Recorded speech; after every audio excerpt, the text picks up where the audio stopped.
Good morning, everyone, and welcome to the wolfSSL live webinar on wolfSSL and Linux kernel mode with wolfSSL engineer Daniel Posner. My name is Kajal Subkota, and I will be moderating this webinar. As a reminder to everyone, all attendees will be in listen-only mode. If you have any questions, please feel free to use the Q&A box or raise your hand to be unmuted if you'd like to ask the question live, as we will host a Q&A session following this presentation. A reminder to everyone, this webinar is also being recorded and will be made available on our YouTube channel shortly after the presentation. And I invite everyone to follow us on Twitter at wolfSSL, as well as all of our other socials. And please feel free to email us at facts, that's FACTS, at wolfSSL.com if you have any additional questions. And now I'm going to give a brief company overview before we move on to the technical presentation. So wolfSSL was founded in 2004 by Todd Auska and Larry Stefanik when they realized there wasn't an open source, dual licensed embedded SSL library available. OpenSSL existed at the time, but there was a demand for an alternative that was easily portable, smaller, faster, available under a clear commercial license, and was equipped with a clean and modern API, and offered commercial-style developer support. wolfSSL was born into this market need with an OpenSSL compatibility layer. Today, wolfSSL secures over 2 billion connections. We have more than 1,000 OEM customers and dozens of resellers. wolfSSL is made up of almost 50 dedicated employees in 2022, most of which are engineers. This progress is, of course, supported by a strong partner network that we're very proud of, which includes DDCI, STMicro, and Keyfactor, for example. Since the beginning, our engineering team has developed several embedded security products, including wolfCrypt with DO 178 support, FIPS certification, and a FIPS-ready offering, MQTT up to the version 5 specification, SSH v2, TPM 2.0, a secure bootloader known as wolfboot, as well as Java wrappers and JSSC support and commercial support for curl. All of these offerings are, of course, accompanied by a thorough maintenance and support plans up to the 24/7 level. We also offer full service consulting, and now I'm going to hand it over to Daniel for the presentation. Okay, and I will add that we also have TLS 1.3 and DTLS 1.3 in our current release of the wolfSSL library. So we are harmonized with the very latest industry and government standards, and we make certain that we stay ahead of the curve. So pretty much any cryptographic requirements that you have, we can fulfill, typically with stuff that we already have fully vetted and through the testing process. And on FIPS 140-3, we're in the final stages. We've completed laboratory review of our code base about a year ago, and we're in the final stages of getting that approved. And as you'll see here in this slide deck, you will have the option of running FIPS 140-3 certified cryptography inside the Linux kernel. So just a little bit of a technical overview of what libwolfSSL is. It's a single library, but we have an internal abstraction barrier. The innermost part of the library is wolfCrypt itself, and wolfCrypt implements all of the cryptographic primitives, so AES and other symmetric algorithms, all of the hashing algorithms. SHA-1, we're actually deprecating SHA-1. NIST sent out a directive about maybe 6 months ago announcing sunsetting of SHA-1, and we're already testing all of our code with SHA-1 disabled, including our FIPS code base, to make certain that we are ready to pull the trigger on that. And later this year, we will actually be removing SHA-1 from the FIPS code base also in future certificates. The public key algorithms are, of course, also part of wolfCrypt. That includes all of the usual ECDH, ECDSA modes, and also ED and curve, ED 25519, ED 448, etc. And then layered on the innermost module, the wolfCrypt module, our TLS layers, which, as I said, we actually support older than 1.1. It's obviously only for backward compatibility purposes, where a customer has an installed base of obsolete hardware that's implementing, TLS 1.0 or something like that. We can support that. It's obviously not recommended for new designs. For new designs, you'd want 1.2 at a minimum, and if you can, of course, 1.3 is the best way to go. The kernel module is a build of our mainline code base, but with options and switches, internal options and switches turned on that retarget it at the Linux kernel. And it includes not just the wolfCrypt part of it, but also the entire TLS layer. We haven't done extensive testing of the TLS layer in kernel, but we do build it routinely. We do monitor the stack usage, and it is a unique capability, as I'll discuss later in the slide deck. So this is just a bit of a why you care slide. So we've recently ported our benchmark application to run inside the Linux kernel so that we can get ground truth numbers on what throughput we see on the various algorithms running the code entirely inside the kernel. And as you can see, wolfSSL as a user space library has state-of-the-art performance.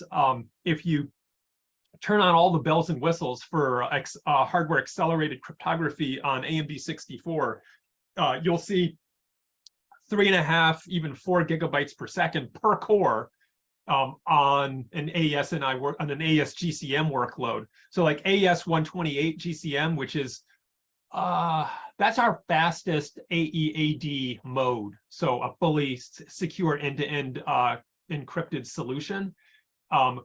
You see about 4 gigabytes per second per core in user space. And when you run the same algorithm benchmark inside the kernel, you see about 94% of that. So the penalty for running inside the kernel is negligible. You're still seeing 3.5 plus gigabytes a second on AES 128. You still see about 3 gigabytes per second per core on AES 256 GCM. So that's a basically state-of-the-art performance. You can have it in user space, you can have it in kernel space. You don't really have to think about any sort of performance compromise when you run inside the kernel.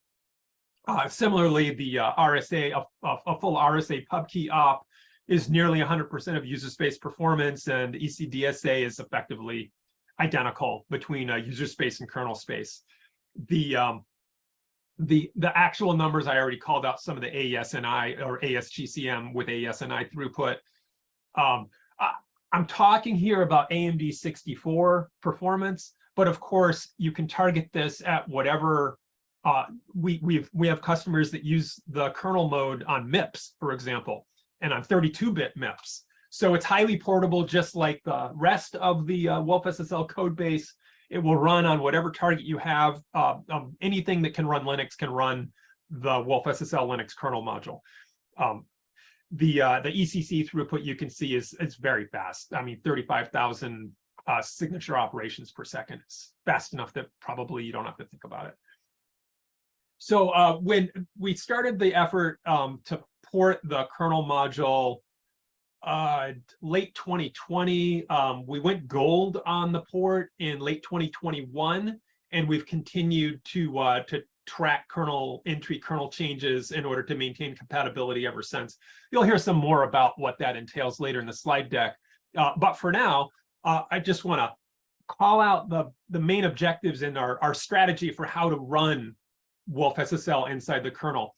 We made an initial decision to not fork the code base, but instead to make whatever adjustments were needed inside our mainline code base. So in order to build the kernel module, you just download regular wolfSSL, and then you add enable Linux KM. It's very, very turnkey in that respect. And if you have your built Linux code base in a different location, then you just say --with -Linux -source equals, and you give the path that you want the module to build against. And as I said, it's still a completely unified code base.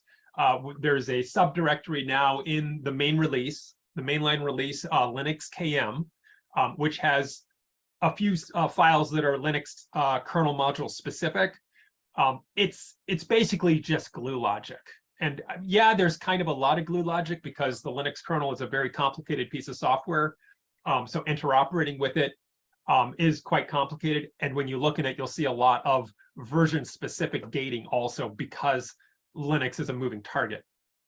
So one of the things that makes the Linux kernel somewhat awkward to target is it's not a POSIX target at all. It has a whole bunch of limitations that don't exist in user space. Like you can't format a floating point number with the printf inside the kernel, for example. Here's a whole list of like, and there's a lot more where these came from, but you're in a default build, you're looking at a 16 kilobyte stack typically, maybe 8K, maybe even smaller. There's no red zone. You can't cheat and use a few more bytes of the stack than you've allocated because that space isn't there. It's not the C library, it's the kernel library. And the kernel library implements a lot of the same functions that have a lot of the same names, but like I said, sometimes they don't mean the same thing. So printf is called kprintf, and it doesn't have the same semantics as your familiar user space C library printf, which you will learn quickly enough when you try to port to it and use those capabilities. You learn those capabilities don't exist. Another thing that you don't have in kernel space that you would really like to have, and that you can take for granted in user spaces, there's no thread local storage. And in fact, some of the execution contexts in the kernel don't have a thread associated with them. They're like interrupt handlers. They're interrupting threads. So you can ask the kernel what thread I'm in, and it will give you a thread ID, but it's basically a lie. You have to check to see if you're in an interrupt context and make certain you don't mutilate the state of the thread, the current thread that got interrupted in the IRQ. And those of you that work in embedded environments, you're accustomed to these sorts of limitations. This is the usual sort of stuff. But if what you're used to is user space, just like regular Linux, BSD, whatever, Windows processes, these are somewhat eye-opening limitations. Another big problem for us working with hardware accelerated cryptography is that whenever you use the vectorized extensions to the instruction set, or in fact, use any floating point operations, you have to explicitly save out your register file and then restore the register file when you're done using it, because the default behavior for the kernel is to not use those registers and just leave them untouched so that the user use of those registers stays intact. And that's obviously both awkward and important. And I'll say some more about it later, but suffice to say that you can't take it for granted any longer. Another frustrating thing is that the Linux kernel is 30-year-old software. And they've tried over the years to clean it up so that the code hygiene best practices that were put in place in the following years are less violated, but it is still the case that if we leave all of the so the wolfSSL library, we have every warning turned on. It's a very, very clean code base. We routinely audit it with the usual suite of tools, with Clang Tidy, with Coverity, with all of the above. So it's spick and span. If we try to compile the Linux kernel or any of its headers with those warnings switched on, you just get thousands and thousands of warnings. You basically can't compile the code. So we have to very carefully figure out what warnings to mask out. And we mask them out only while we're including the kernel headers, and then they are re-enabled once we're back in our cleaner code base. As I mentioned earlier, one of the particularly entertaining aspects of targeting the Linux kernel is that you are becoming part of the Linux kernel, but the Linux kernel is not a stable public API. It is a moving target, and the correct way to solve a given problem can change from year to year and occasionally even from month to month. Things change out from under you with no warning. We do, as I will explain in greater depth later, we do get warning because we build against the current Git sources nightly in order to get early warning of new incompatibilities. So by the time the Linux kernel is released, we've already updated our code, at least in the mainline code base, if not in a wolfSSL release, to properly gate and accommodate those changes. But it is a treadmill of surprises. The biggest change that we had to make in order to make wolfSSL run deterministically and reliably and smoothly inside the Linux kernel is to get our stack usage under control. We've always had a small stack build option, but our small stack build option was limited in its extent. You really had to cut down the features that you supported in order to stay inside a small stack limit. That is no longer the case. As part of the Linux kernel mode port effort, we audited the entire library code base, and we removed all usage of any large or public key objects on the stack code base wide. And that now means that typically we stay inside a 4 kilobyte stack usage for any common cryptographic call. You can see these are the actual measured stack usage for various types of routines. You see with the public key, the usage gets up a little bit higher, but for the most part, we're down at a small enough level that you typically don't have to think about it. And that involved a very large number of changes in the code base. Originally, we were at a couple thousand uses of the small stack macro, and now we're up around 5,000. And it's not an optional thing. As I said, the stack inside the kernel is very small, 8 or 16K. And if you go past it, you're doomed. It's not an option. You can't expand the stack. You just have to live within it. So this was sort of job one in order to make the code base run reliably inside the kernel. And obviously, you can't have recursive functions. Recursive functions don't have a defined static limit on the stack depth, that a high watermark. So we had to refactor out several recursive functions, and there are no longer any recursive functions in the Linux kernel module configured build. And this is a routine thing that we test with every single commit, obviously.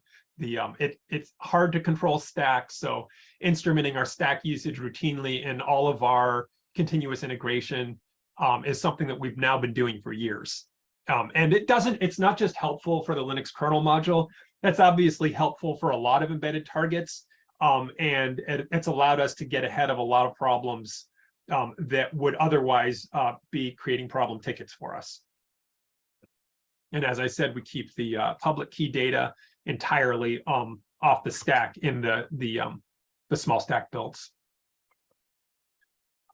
So like I said, the kernel module port uses the mainline code base. You can just go and clone wolfSSL right out of the mainline code base and add in enable Linux KM, and it will build a loadable kernel module, and you can just go and nsmod the kernel module in.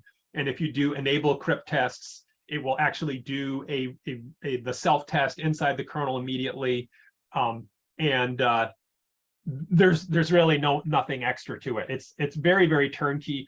One of the reasons for that is that it's a unified code base. Another reason it's turnkey is that we are leveraging the kbuild toolchain. We don't make any attempt to replicate the logic of kbuild, the compiler and linker flags that kbuild passes.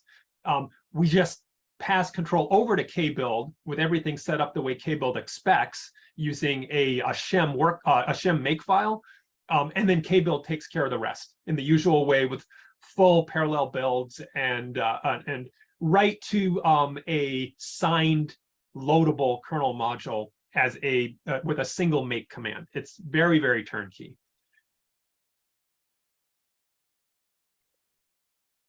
So as I said earlier, it's a moving target. When we first started working on the kernel module port, we were around like kernel 5.12. 5.10, 5.12, that ballpark. We've had the experience, like with 5.15, we were literally hours away from going gold with our FIPS 140-3 with Linux kernel module major release, when a new version of major version of Linux dropped that actually broke the printf semantics. So, I mean, we caught it and we fixed it before the release was tagged. But that's the type of thing you're dealing with the Linux kernel module.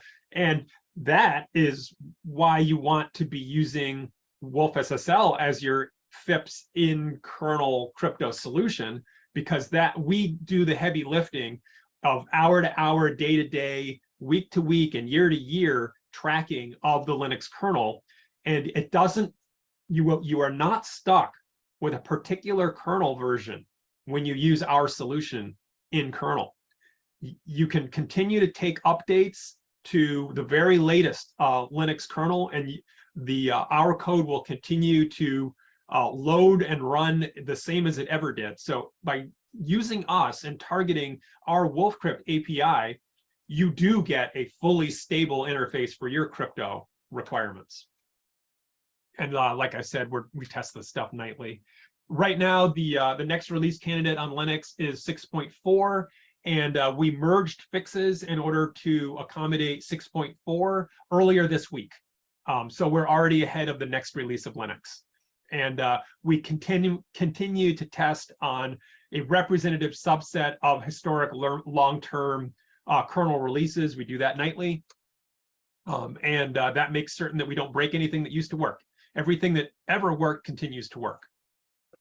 So on the FIPS 140-3 front, the Linux kernel module can be built as a FIPS 140-3 compliant code base, complete with fingerprint verification and a stable in-core fingerprint. That's one of the awkward requirements with FIPS, is that your in-memory, you need to be bitwise stable in your in-memory module memory space.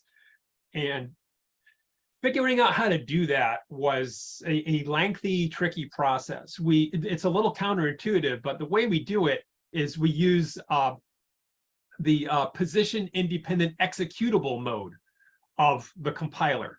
And that seems really weird for a library being built as a kernel module, but it turns out that with that compilation option, if you completely eliminate all external symbol references, you wind up with a binary image that the kernel runtime linker doesn't have to touch at all. And it is fully executable code that the kernel can call into, and then it will return back to the kernel with no problem at all. And then we manipulate the ELF object in order to separately containerize this PIE compiled object, so that when the kernel module gets loaded by the runtime linker into kernel space, that segment of the ELF image is completely untouched. It's contiguous. And when we run the fingerprint, the SHA-256 fingerprint digest operation across it, it is completely stable relative to compile time, which is what FIPS requires. And that's actually turnkey capability it's built into the mainline code base to stabilize the in-memory footprint. As I said earlier, there's no thread local storage, and this is awkward for a variety of reasons for us. We actually use thread local storage in our regular user space FIPS solution in order to track the unlocking and relocking operation on private key objects, which is an aspect of FIPS 140-3 that's new. In order to do that in the kernel, we just refactored it to use atomic intrinsics, and it's not a big deal. That one was easy. What was more difficult was finding a way to deal with the vectorized operations. So, as I said earlier, with vectorized operations, you are, as kernel code, you are responsible for wrapping any use of the floating point and vector registers with this macro that you see down here, kernel FPU. Kernel FPU end is an actual function. Kernel FPU begin is a macro that calls a similar function. You have to wrap any of your code that touches these registers with these routines. And obviously we do that, but it's not easy to do it. Some of our code calls other of our code, which needs to wrap it. So we had to implement a recursion safe version of this. The kernel code is not recursion safe. It does not keep track of whether you've already done a kernel FPU begin call. And if you call kernel FPU end more than once, that's actually a warned misuse of the kernel API. So we don't do that. And the way we got around that problem is that we actually rolled our own thread local storage inside the Linux kernel. We allocate a configurable number of contexts in order to track the usage of the floating point and vector registers on a per thread, also per process. Threads, kernel threads are just processes that run only inside the kernel. They have a table that they use in order to keep track of that state. And it allows us to have our cake and eat it too. Essentially, we can safely do the wrapping, including recursive wrapping with the register file save operation, without accidentally calling in the wrapper more than once for the same context. We still don't have a good portable way to do it from an interrupt handler. We have some experimental code, as I call out here, that tries to do it, and we have an idea of how we could do a better job of it. But the general advice for interrupt handlers is to just set a simple flag that says that there's work to be done, and then have a kernel thread actually do the work, because basically an interrupt handler needs to return as quickly as possible because it's tying up the whole core in a fashion that's disruptive to other operations. So one of the things that we did early on as a proof of concept is that we ported WireGuard to use wolfCrypt for all of its cryptographic operations. So WireGuard, if you're not familiar, it uses, these are not FIPS algorithms, obviously, but they're trusted and they're very performant algorithms. We shimmed our implementations of these algorithms into WireGuard. And we were actually able to do so with minimal changes to the WireGuard code base. It's basically just an include file that's pre-included before the source files in WireGuard, with no changes to the actual .c files in WireGuard. And anybody that's looking to take an existing in-kernel module that uses cryptographic primitives and retarget it at wolfCrypt would have a similar experience, where you wouldn't actually need to change your code base. You would just write an include file that would shim in the wolfCrypt implementations. This would be particularly relevant, obviously, to a FIPS customer whose end user needs to be absolutely certain that only FIPS compliant algorithms are being used for the operations. The safest way to do that is to use an include file in order to shim in direct calls to the wolfCrypt implementation.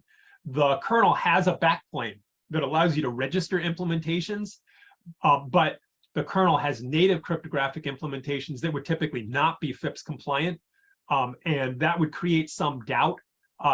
We actually have code not yet merged that registers the wolfCrypt implementations of AES-GCM routines with the Linux cryptographic backplane, the registration system, which gives you, for example, turnkey use of wolfCrypt for IPsec.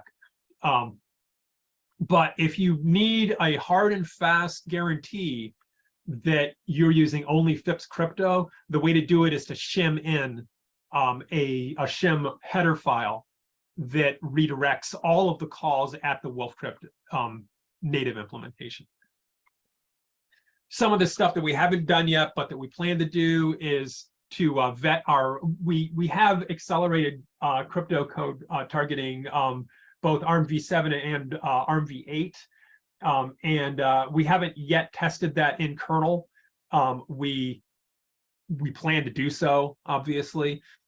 Right now, on AMD 64, the hardware acceleration is only available for AES modes and for public key cryptography. So in particular, the hardware accelerated Cha-Cha and Poly 1305 are not available in kernel yet. And the SHA acceleration is not available in kernel yet. It's fairly fast. It's like 200 megabytes a second per core with the C implementation, but it's quite a bit faster with the AVX2 accelerated implementation. So we want to get that stabilized in kernel soon. We are currently running inside AMD 64 MIPS, 32-bit of all things. And I think we've done some ARM targets. We want to do more targeting. We've also started doing using the kernel sanitizer in order to vet the ports into the kernel, which obviously gives us a very high degree of confidence that the code is cleanly ported and that there are no surprises. And with that, I will open it up to any questions.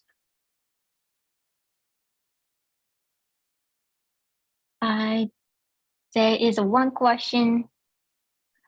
Does it support RHEL8? Oh yeah, absolutely. Because I mean, any recent release of Linux, any distribution, will be supported because we actually do test builds going all the way back to Linux 3.19. I mean, a very obsolete kernel, and many kernels between then and the present, up to and including the mainline next release out of the Git sources. So it will work with any distribution. And the only thing is that you need to test it with your exact configuration, because different configurations have different runtime implications. So without actually testing it, you don't know for sure. There is another question. Use cases. Who should use the kernel module? That's a good question. So it's very applicable to like VPN use cases.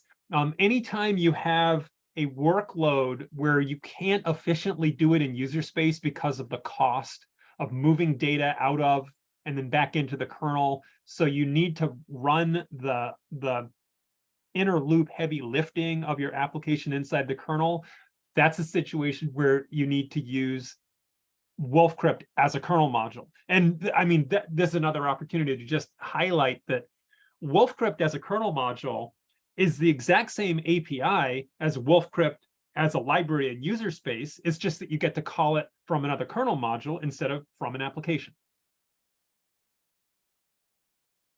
There is another question. When will Wolf SSL FIPS 143 be certified? We're currently expecting a little later this year. And then I do have another question. Thank you for presentation. Thank you for the presentation. What is the right way to add a cipher to proc crypto? Is there some example code? That is a different use case. So the kernel module build of wolfCrypt is currently just for use by other kernel code, other kernel modules. It doesn't currently make the implementations available to user space. Now, when you register the implementation of an algorithm with the crypto backplane in the Linux kernel, which I mentioned in the presentation, we've already experimentally done that with AES GCM. It's just not released yet. Though those implementations do, in principle, become available through like the /proc interfaces, but that currently isn't something that's supported. The kernel module build is for use by other kernel modules for kernel applications. if there is no any question, I will be ending. Oh, there's another one. Is there a way to increase AES performance in the kernel module? Well, so our AES and AES GCM performance are already at circa 95% of the user space performance. Assuming you're talking about AMD 64, where you have full access to like AES-NI and AVX2 acceleration, which is already working and tested. So in that would just what you're actually asking is how can you increase the user space performance, because our kernel performance mirrors our user space performance. And the answer is that you can't really. We're already using hand-tuned assembly language, which is the fastest in the industry. It's on both ARM and AMD 64. We have the state-of-the-art throughput on AES GCM. There's a question kind of off topic. Are you able to describe briefly a way and your help in FIPS certification of the hardware with Wolf SSL FIPS version on board? So are we talking, Paul, are we talking about FIPS certification of hardware implementations of cryptography, or are we just talking about sort of an operating environment and helping a customer through the certification process for a particular operating environment that's where wolfCrypt is the cryptography implementation?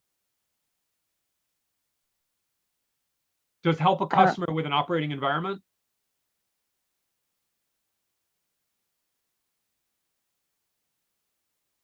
Because that's what we routinely do, is that the way it works is that the customer ships hardware to us, and then we bring up the customer's hardware, and we bring up wolfCrypt on it, and then we run a battery of tests in order to make certain everything functions the way it's supposed to as far as we can see, and then we make that available to a certifying laboratory. But yes, that is the type of thing that we do quite routinely, and at any given time we probably have easily half a dozen in flight.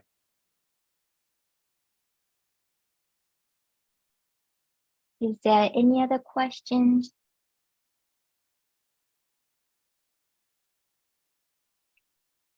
If there is no any questions, thank you for attending webinar today, and then thank you, Daniel, to host such an informative webinar.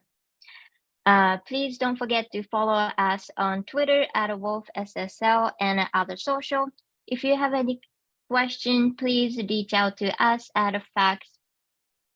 Oh, there's a one.